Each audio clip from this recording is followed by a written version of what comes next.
Chapter 40 of the Life and Adventures of Martin Chuzzlewit, by Charles Dickens. This recording is in the public domain. There was a ghostly air about these uninhabited chambers in the Temple, and attending every circumstance of Tom's employment there, which had a strange charm in it. Every morning when he shut his door at Islington, he turned his face towards an atmosphere of unaccountable fascination. And as surely as he turned it to the London smoke, and from that moment it thickened round and round him all day long, until the time arrived for going home again, and leaving it like a motionless cloud behind.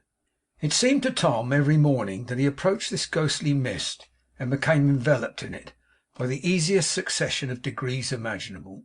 Passing from the roar and rattle of the streets into the quiet courtyards of the Temple was the first preparation. Every echo of his footsteps sounded to him like a sound from the old walls and pavements, wanting language to relate the histories of the dim, dismal rooms, to tell him what lost documents were decaying in forgotten corners of the shut-up cellars, from whose lattices such mouldy sighs came breathing forth as he went past; to whisper of dark bins of rare old wine, bricked up in vaults among the old foundations of the halls; or mutter in a lower tone yet darker legends of the cross-legged knights whose marble effigies were in the church. With the first planting of his foot upon the staircase of his dusty office, all these mysteries increased, until ascending step by step, as Tom ascended, they attained their full growth in the solitary labours of the day. Every day brought one recurring, never failing source of speculation. This employer, would he come to-day, and what would he be like? For Tom could not stop short at Mr Phips. He quite believed that Mr Phips had spoken truly when he said he acted for another; and what manner of man that other was became a full-blown flower of wonder in the garden of Tom's fancy, which never faded or got trodden down. At one time he conceived that Mr Pecksniff, repenting of his falsehood, might, by exertion of his influence with some third person, have devised these means of giving him employment. He found this idea so insupportable after what had taken place between that good man and himself, that he confided it to John Westlock on the very same day, informing John that he would rather ply for hire as a porter than fall so low in his own esteem as to accept the smallest obligation from the hands of Mr Pecksniff. But John assured him that he, Tom Pinch, was far from doing justice to the character of Mr Pecksniff yet, if he supposed that gentleman capable of performing a generous action, and that he might make his mind quite easy on that head until he saw the sun turn green and the moon black, and at the same time distinctly perceive with the naked eye 12 first-rate comets careering around those planets; in which unusual state of things, he said, and not before, it might become not absolutely lunatic to suspect Mr Pecksniff of anything so monstrous. In short, he laughed the idea down completely, and Tom, abandoning it, was thrown upon his beam ends again for some other solution. In the meantime Tom attended to his duties daily, and made considerable progress with the books, which were already reduced to some sort of order, and made a great appearance in his fairly written catalogue. During his business hours he indulged himself occasionally with snatches of reading, which were often indeed a necessary part of his pursuit; and as he usually made bold to carry one of these goblin volumes home at night, always bringing it back again the next morning, in case his strange employer should appear and ask what had become of it, he led a happy, quiet, studious kind of life, after his own heart. But though the books were never so interesting and never so full of novelty to Tom, they could not so enchain him in those mysterious chambers as to render him unconscious for a moment of the lightest sound. Any footstep on the flags without set him listening attentively; and when it turned into that house, and came up, up, up the stairs, he always thought with a beating heart, now I am coming face to face with him at last. But no footstep ever passed the floor immediately below, except his own. This mystery and loneliness engendered fancies in Tom's mind, the folly of which his common sense could readily discover, but which his common sense was quite unable to keep away. Notwithstanding that quality being with most of us, in such a case, like the old French police, quick at detection, but very weak as a preventative power. Misgivings, undefined, absurd, inexplicable, that there was some one hiding in the inner room, walking softly overhead, peeping in through the door chink, doing something stealthy anywhere that he was not, came over him 100 times a day, making it pleasant to throw up the sash and hold communication even with the sparrows who had built in the roof and waterspout, and were twittering about the windows all day long. He sat with the outer door wide open at all times, that he might hear the footsteps as they entered, and turned off into the chambers on the lower floor. He formed odd prepossessions, too, regarding strangers in the streets, and say within himself of such or such a man who struck him as having anything uncommon in his dress or aspect, I shouldn't wonder now if that were he. But it never was.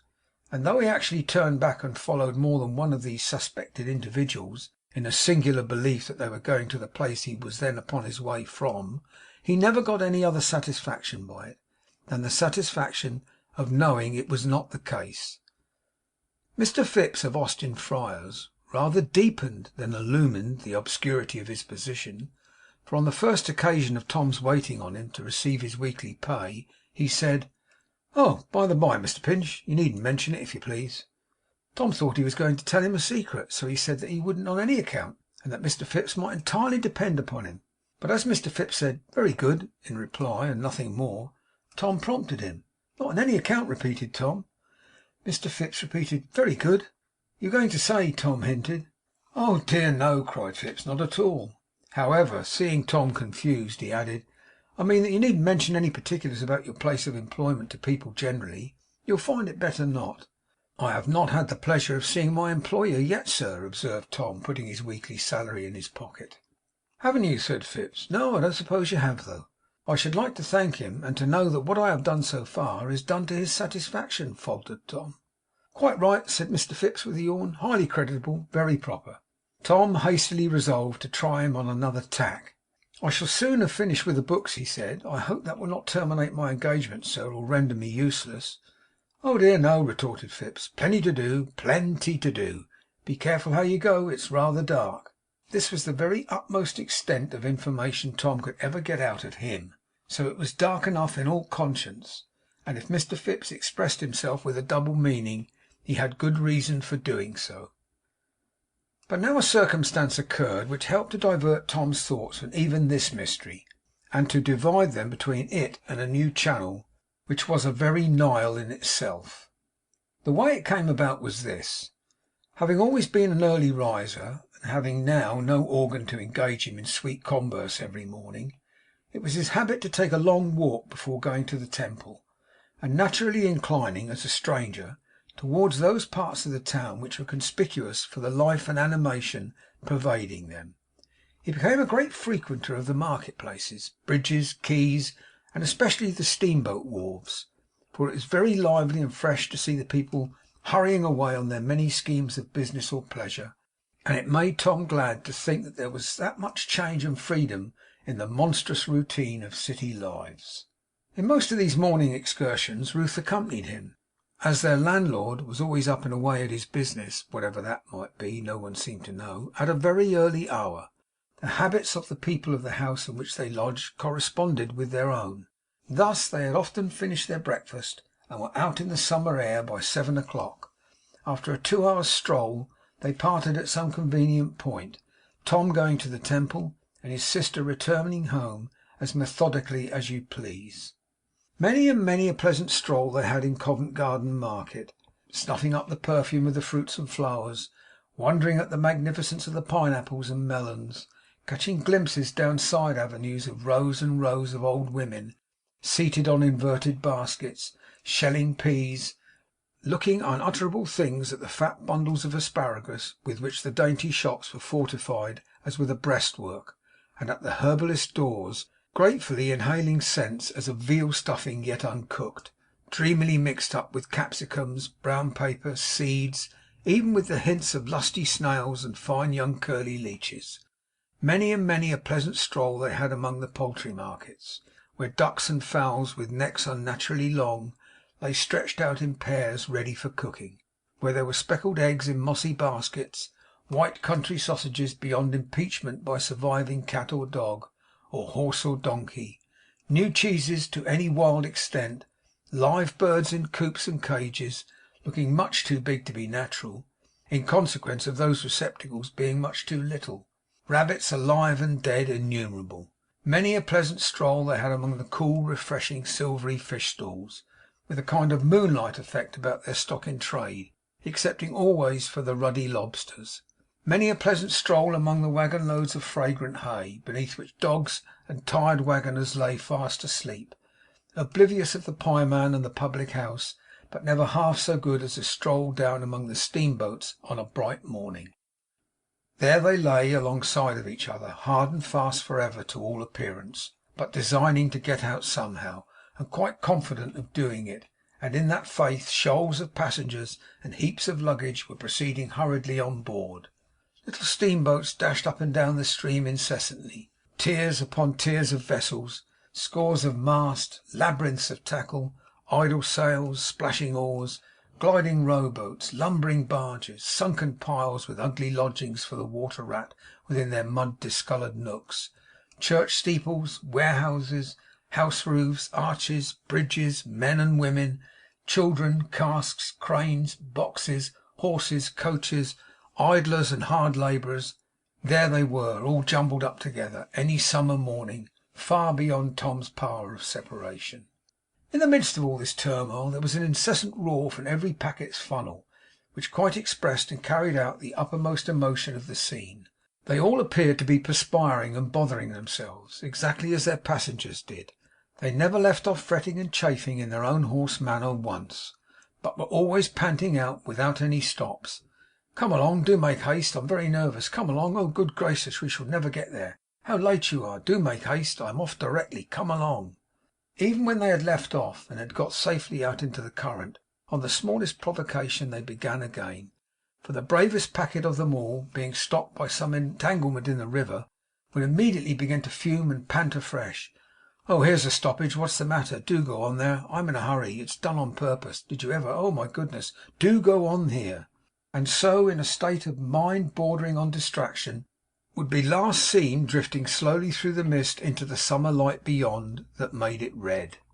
Tom's ship, however, or at least the packet boat in which Tom and his sister took the greatest interest on one particular occasion, was not off yet by any means, but was at the height of its disorder. The press of passengers was very great. Another steamboat lay on each side of her. The gangways were choked up. Distracted women, obviously bound for Gravesend, but turning a deaf ear to all representations that this particular vessel was about to sail for Antwerp, persisted in securing baskets of refreshments behind bulkheads and water casks and under seats, and a very great confusion prevailed. It was so amusing that Tom, with Ruth upon his arm, stood looking down from the wharf, as nearly regardless as if it were the nature of flesh and blood to be, of an elderly lady behind him, who had brought a large umbrella with her, and didn't know what to do with it. This tremendous instrument had a hooked handle, and its vicinity was first made known to him by a painful pressure on the windpipe, consequent upon its having caught him round the throat. Soon after disengaging himself with perfect good humour, he had a sensation of the ferrule in his back. Immediately afterwards of the hook entangling his ankles. Then of the umbrella generally wandering about his hat and flapping at it like a great bird. And lastly of a poke or thrust below the ribs, which gave him such exceeding anguish that he could not refrain from turning round to offer a mild remonstrance. Upon his turning round, he found the owner of the umbrella struggling on tiptoe, with a countenance expressive of violent animosity, to look down upon the steamboats, from which he inferred that she had attacked him, standing in the front row by design, and as her natural enemy. "What a very ill-natured person you must be," said Tom. The lady cried out fiercely, "Where's the police?" meaning the constabulary, and went on to say, shaking the handle of the umbrella at Tom, that but for them fellers never being in the way when they was wanted, she'd have given him in charge, she would. "If they greased their whiskers less, and minded the duties which they're paid so heavy for a little more," she observed, "no one needn't be drove mad by scrowding so." She had been grievously knocked about, no doubt, for her bonnet was bent into the shape of a cocked hat. Being a fat little woman too, she was in a state of great exhaustion and intense heat. Instead of pursuing the altercation, therefore, Tom civilly inquired what boat she wanted to go on board of. 'I suppose,' returned the lady, 'as nobody but yourself can want to look at a steam package without wanting to go a boarding of it, can they, booby?' 'Well, which one do you want to look at, then?' said Tom. 'We'll make room for you if you can. Don't be so ill-tempered.' 'No blessed creature as ever I was in trying times,' returned the lady, somewhat softened, 'and they're many in their numbers, ever brought it as a charge against myself I was anything but mild and equal in my spirits. Never mind a contradicting of me. If you seem to feel it does you good, ma'am, often I says, well you know that Sairey might be trusted not to give it back again. But I will not deny that I am worrited and wexed this day, and with good reason. Lord forbid!' By this time Mrs Gamp, for it was no other than that experienced practitioner, had, with Tom's assistance, squeezed and worked herself into a small corner between Ruth and the rail, where, after breathing very hard for some little time, and performing a short series of dangerous evolutions with her umbrella, she managed to establish herself pretty comfortably. 'And which of them smoking monsters is the Ankworks boat, I wonder?' 'Goodness me!' cried Mrs Gamp. 'What boat did you want?' asked Ruth. 'The Ankworks package,' Mrs Gamp replied. 'I will not deceive you, my sweet. Why should I?' 'That is the Antwerp packet in the middle,' said Ruth. 'And I wish it was in Jonas's belly, I do,' cried Mrs Gamp, appearing to confound the prophet with the whale in this miraculous aspiration. Ruth said nothing in reply; but as Mrs Gamp, laying her chin against the cool iron of the rail, continued to look intently at the Antwerp boat, and every now and then to give a little groan, she inquired whether any child of hers was going aboard that morning, or perhaps her husband, she said kindly. 'Which shows,' said Mrs Gamp, casting up her eyes, 'what a little way you've travelled into this whale of life, my dear, as a young creature. As a good friend of mine has frequently made remark to me, which her name, my love, is Harris, Mrs Harris, through the square and up the steps a turning round by the tobacco shop. Oh, Sairey, Sairey, little do we know what lays afore us. Mrs Harris, ma'am, I says, not much is true, but more than you suppose.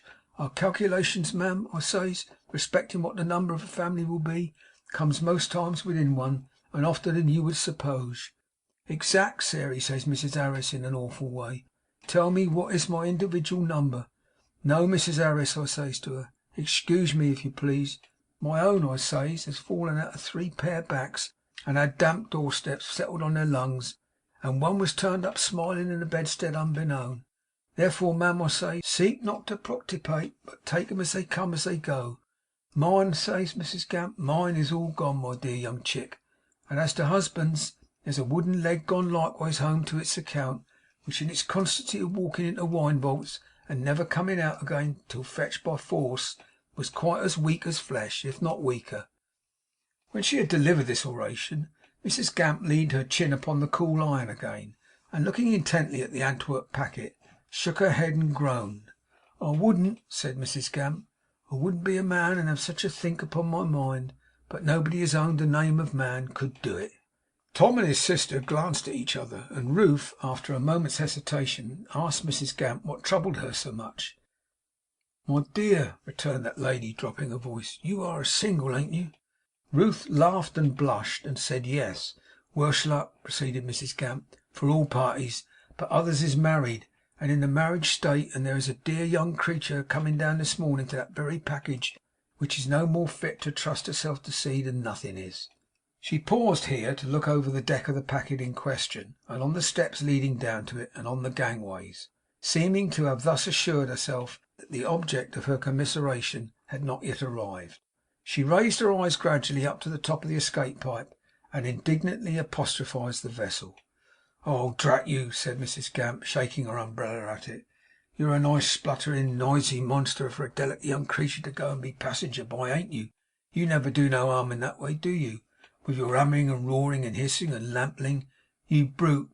Them confusion steamers,' said Mrs Gamp, shaking her umbrella again, 'has done more to throw us out of our regular work, and bring events on times when nobody counted on 'em, especially them screeching railroad ones, and then all the other frights that ever was took. I've heard of one young man, a guard upon a railway, only 3 years open. Well, does Mrs Harris know him? Which indeed he is her own relation by her sister's marriage with a Master Sawyer, as his godfather at this present time to 26 blessed little strangers, equally unexpected, and all of 'em unnamed after the Injuns as was the cause. Ugh!' said Mrs Gamp, resuming her apostrophe. One might easily know you was a man's invention, from your disregardlessness of the weakness of our natures. So one might, you brute.' It would not have been unnatural to suppose, from the first part of Mrs Gamp's lamentations, that she was connected with the stage coaching or post horsing trade. She had no means of judging of the effect of her concluding remarks upon her young companion, for she interrupted herself at this point, and exclaimed, 'There she identically goes, poor sweet young creetur! There she goes, like a lamb at a sacrifige. If there's any illness when that wessel gets to sea,' said Mrs Gamp, prophetically, 'it's murder, and I'm the witness for the persecution.' She was very earnest on the subject, that Tom's sister, being as kind as Tom himself, could not help saying something to her in reply. 'Pray, which is the lady,' she inquired, 'in whom you are so much interested?' 'There!' groaned Mrs Gamp. 'There she goes, a crossing a little wooden bridge at this minute. She's a slipping on a bit of orange peel, tightly clutching her umbrella. What a turn it gave me!' 'Do you mean the lady who is with that man wrapped up from head to foot in a large cloak, so that his face is almost hidden?' 'Well he may hide it,' Mrs Gamp replied. 'He's good call to be ashamed of himself. Did you see him a jerking of her wrist then? He seems to be hasty with her indeed. Now he's a taking of her down into the closed cabin,' said Mrs Gamp, impatiently. 'What's the man about? The deuce is in him, I think. Why can't he leave her in the open air?' He did not, whatever his reason was, but led her quickly down and disappeared himself, without loosening his cloak, or pausing on the crowded deck one moment longer than was necessary to clear their way to that part of the vessel. Tom had not heard this little dialogue, for his attention had been engaged in an unexpected manner. A hand upon his sleeve had caused him to look round, just when Mrs Gamp concluded her apostrophe to the steam engine, and on his right arm, Ruth being on his left, he found their landlord, to his great surprise. He was not so much surprised at the man's being there, as at his having got close to him so quietly and swiftly, for another person had been at his elbow one instant before, and he had not in the meantime been conscious of any change or pressure in the knot of people among whom he stood. He and Ruth had frequently remarked how noiselessly this landlord of theirs came into and went out of his own house, but Tom was not the less amazed to see him at his elbow now. 'I beg your pardon, Mr Pinch,' he said in his ear. 'I am rather infirm and out of breath, and my eyes are not very good. I'm not as young as I was, sir. You don't see a gentleman in a large cloak down yonder, with a lady on his arm, a lady in a veil and a black shawl, do you?' If he did not, it was curious that in speaking he should have singled out from all the crowd the very people whom he described, and should have glanced hastily from them to Tom, as if he were burning to direct his wandering eyes. 'A gentleman in a large cloak,' said Tom, 'and a lady in a black shawl. Let me see.' 'Yes, yes,' replied the other, with keen impatience. 'A gentleman muffled up from head to foot, strangely muffled up for such a morning as this, like an invalid, with his hand to his face at this minute, perhaps. No, not there,' he added, following Tom's gaze. 'The other way, in that direction, down yonder.' Again he indicated, but this time in his hurry, with the outstretched finger, the very spot on which the progress of these persons was checked at that moment. 'There are so many people, and so much motion, and so many objects,' said Tom, 'that I find it difficult to No, I really don't see a gentleman in a large cloak and a lady in a black shawl. There's a lady in a red shawl over there.' 'No,' cried his landlord, pointing eagerly again. 'Not there. The other way, the other way. Look at the cabin steps to the left. They must be near the cabin steps. Do you see the cabin steps? There's a bell ringing already. Do you see the steps?' 'Stay,' said Tom. 'You're right. Look, there they go now.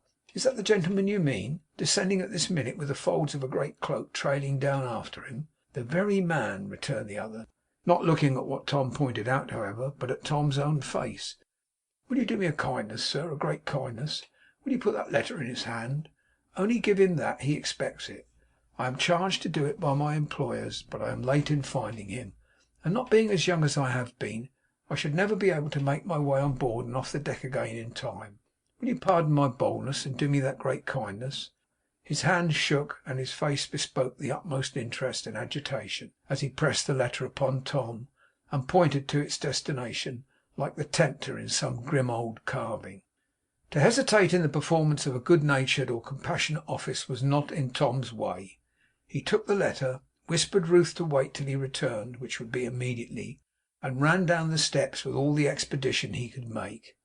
There were so many people going down, so many others coming up, such heavy goods in course of transit to and fro, such a ringing of bell, blowing off steam, and shouting of men's voices, that he had much ado to force his way, or to keep in mind to which boat he was going.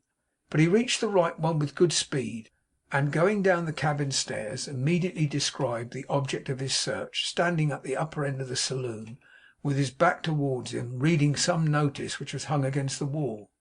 As Tom advanced to give him the letter, he started, hearing footsteps, and turned round. What was Tom's astonishment to find in him the man with whom he had had the conflict in the field, poor Mercy's husband, Jonas. Tom understood him to say, what the devil did he want? But it was not easy to make out what he said, he spoke so indistinctly. I want nothing with you for myself, said Tom. I was asked a moment since to give you this letter. You were pointed out to me, but I didn't know you in your strange dress. Take it. He did so, opened it, and read the writing on the inside. The contents were evidently very brief, not more perhaps than one line, but they struck upon him like a stone from a sling. He reeled back as he read. His emotion was so different from any Tom had ever seen before, that he stopped involuntary. Momentary as his state of indecision was, the bell ceased while he stood there, and a hoarse voice calling down the steps inquired if there was any to go ashore. Yes, cried Jonas, I'm coming. Give me time. Where's that woman? Come back here. He threw open another door as he spoke, and dragged rather than led her forth. She was pale and frightened, and amazed to see her old acquaintance, but had no time to speak, for they were making a great stir above, and Jonas drew her rapidly towards the deck. Where are we going? What is the matter? We're going back, said Jonas. I've changed me mind. I can't go. Don't question me, or I shall be the death of you, or someone else. Stop there, stop. We're for the shore, do you hear? We're for the shore. He turned, even in the madness of his hurry, and scowling darkly back at Tom, shook his clenched hand at him. There are not many human faces capable of the expression with which he accompanied that gesture. He dragged her up, and Tom followed them, across the deck, over the side, along the crazy plank, and up the steps. He dragged her fiercely, not bestowing any look on her, but gazing upwards all the while among the faces on the wharf. Suddenly he turned again, and said to Tom with a tremendous oath, Where is he? Before Tom, in his indignation and amazement, could return an answer to a question he so little understood, a gentleman approached Tom behind, and saluted Jonas Chuzzlewit by name. He has a gentleman of foreign appearance, with a black moustache and whiskers, and addressed him with a polite composure, strangely different from his own distracted and desperate manner. Chuzzlewit, my good fellow, said the gentleman, raising his hat in compliment to Mrs. Chuzzlewit, I ask your pardon 20,000 times. I am most unwilling to interfere between you and a domestic trip of this nature, always so very charming and refreshing. I know, although I have not the happiness to be a domestic man myself, which is the great infelicity of my existence, but the beehive, my dear friend, the beehive, will you introduce me? This is Mr. Montague, said Jonas, whom the words appeared to choke. The most unhappy and most penitent of men, Mrs. Chuzzlewit, pursued that gentleman, for having been the means of spoiling this excursion. But as I tell my friend, the beehive, the beehive. You projected a short little continental trip, my dear friend, of course. Jonas maintained a dogged silence. May I die, cried Montague, but I am shocked. Upon my soul, I am shocked. But that confounded beehive of ours in the city must be paramount to every other consideration, when there is honey to be made. And that is my best excuse. Here is a very singular old female, dropping curtsies on my right, said Montague, breaking off in his discourse, and looking at Mrs. Gamp, who is not a friend of mine. Does anybody know her? Ah, well they knows me, bless their precious hearts, said Mrs. Gamp. Not forgetting your own merry one, sir, and long may be it so. Wishing as every one, she delivered this in the form of a toast or sentiment, was as merry and handsome looking as a little bird had whispered me a certain gent is, which I will not name for fear I'll give offence where none is due. My precious lady. Here she stopped short in her merriment, for she had until now affected to be vastly entertained. You're too pale by half. You are here too, are you? Muttered Jonas. Ecod, there are enough of you. I hope, sir, returned Mrs. Gamp, dropping an indignant curtsy, as no bones is broke by me and Mrs. Harris a walking down upon a public wharf, which was the very words she says to me, although they was the last I ever had to speak, was these. Sairey, she says, is it a public wharf? Mrs. Harris, I makes an answer, can you doubt it? You have knowed me now, ma'am, 38 year. Did you ever know me to go or wish to go where I was not made welcome? Say the words.' 'No, Sairey,' Mrs Harris says. 'Contrairy quite. And well she knows it too. I am but a poor woman. I've been sought after, sir, though you may not think it. I've been knocked up at all hours of the night, and warned out by many landlords, in consequence of being mistook for fire. I goes out a working for my bread, 'tis true, but I maintains my independency with your kind leave, and which I will till death. I has my feelings as a woman, sir, and I've been a mother likewise. But touch a pipkin as belongs to me, or make the least remarks on what I eats or drinks, and though you was the favouriteest young foreign hussy of a servant girl as ever come into a house, either you leaves the place or me. My earnings is not great, sir, but I will not be imposed upon. Bless the babe, save the mother, is my mortar. But I make so free as to add that, don't try no impoging with the nurse, for she will not abear it.' Mrs Gamp concluded by drawing her shawl tightly over herself with both hands, and as usual referring to Mrs Harris for full corroboration of these particulars. She had that peculiar trembling of the head which, in ladies of her excitable nature, may be taken as a sure indication of their breaking out again very shortly, when Jonas made a timely interposition.